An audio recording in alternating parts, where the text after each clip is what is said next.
యజ్ఞశ్రీ శాతకర్ణి ఆచార్య నాగార్జున అంటే యజ్ఞశ్రీ శాతకర్ణి నాటికి వెస్ట్లో కనిష్కుడు ఉన్నాడు. పైన కాశ్మీర్లో, పాకిస్తాన్లో కనిష్కుడు రూల్ చేస్తున్నాడు, బన కనిష్క. ఈయన బౌద్ధ మతంలో మహాయానం అంటే బుద్ధుని దేవుడిగా కొలిచేదాన్ని మహాయానం అంటారు. ఈ మహాయాన బౌద్ధంలో మొట్టమొదటి ప్రచారకర్త మన తెలుగు అయిన ఆచార్య నాగార్జున. ఈ మహాయానంలో మొట్టమొదటి ప్రచారకర్త మన తెలుగు అయిన ఆచార్య నాగార్జునాచార్య. ఈయన వేదలి అనే గ్రామంలో జన్మించాడు, తెలంగాణలో అంటారు.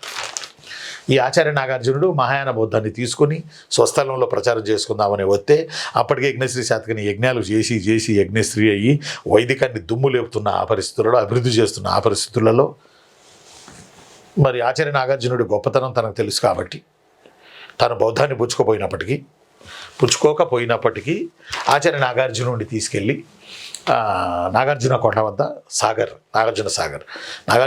వద్ద ఒక పెద్ద బౌద్ధ విహారాన్ని నిర్మించి ఇచ్చాడు. ఒక పెద్ద బౌద్ధ విహారాన్ని ఆచార్య నాగార్జునుడికి 5 అంతస్తుల బౌద్ధ విహారాన్ని నిర్మించి ఇచ్చాడు.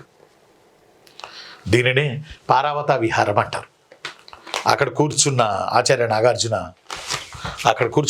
నాగార్జునుడు అనేక మహాయాన బౌద్ధ గ్రంథాలు సంస్కృతం భాషలో రాశాడు. సంస్కృతం అనేది అండర్లైన్ చేసుకోవాలి. ఇది ఎందుకో మీరు ఎగ్జామ్ రాసేటప్పుడు ఈ బిట్ వచ్చినప్పుడు మీకు అర్థమైంది. సంస్కృతంలో రాశాడు. బౌద్ధ మత అధికార భాష పాళి. బట్ శాతవాహనుల కాలంలో బౌద్ధం బాగా ప్రచారం జరిగింది ప్రాకృత భాషలో, ఎందుకంటే రాజులు ప్రాకృతం, ప్రజలు ప్రాకృతం గనక. అయితే కొంత సంస్కృతం కూడా నడిచింది.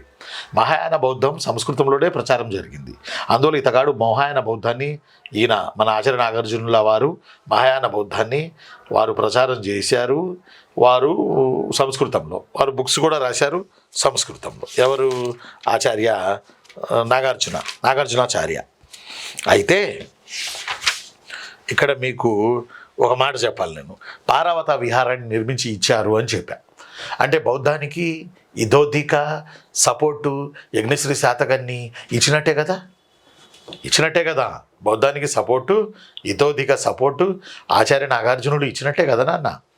ఆ నేపథ్యంలో ఈ మొదటి అంతస్తు ఏనుగు ఆకారంలో, 2వ అంతస్తు సింహం, 3వ అంతస్తు జింక, 4వ అంతస్తు వృషభం, 5వ అంతస్తు పావురం ఆకారంలో నిర్మించారట.